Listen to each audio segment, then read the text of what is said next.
নয়। এই দুঃখ, কষ্ট, বিপদ আমাদের কোমরকে সোজা করে, আমাদের পায়ের মাটিকে শক্ত করে। চিল্লায় বলেন ঠিক কিনা? প্রতিকূল পরিবেশে কিভাবে বাঁচতে হয় এই দুঃখ কষ্ট আমাদেরকে শিখায়। এজন্য মুমিন বান্দার বৈশিষ্ট্য হচ্ছে দুঃখ কষ্ট বেদনা জ্বালা এগুলোতে সে আপসেট হয় না, সে হাল ছেড়ে দেয় না, সে ভরসা রাখে একজনের উপর। চিল্লায় বলতে হবে তিনি কে? কারণ মুমিন জানে রাত্রি যত গভীর হয় অন্ধকার তমানিসা ভেদ করে সুবহে সাদিক হয়। মুমিন জানে গর্ভবতী নারীর পেটের ব্যথা যেই দিন বাড়তে থাকে ওই দিনই নতুন মেহমান আগমনের সময় ঘনাতে থাকে।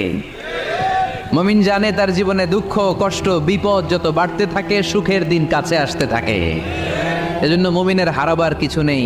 ইন্না মাআল উসরি ইউসরা, ইন্না মাআল উসরি ইউসরা। নবী হে, কষ্টের পরেই আছে আনন্দ।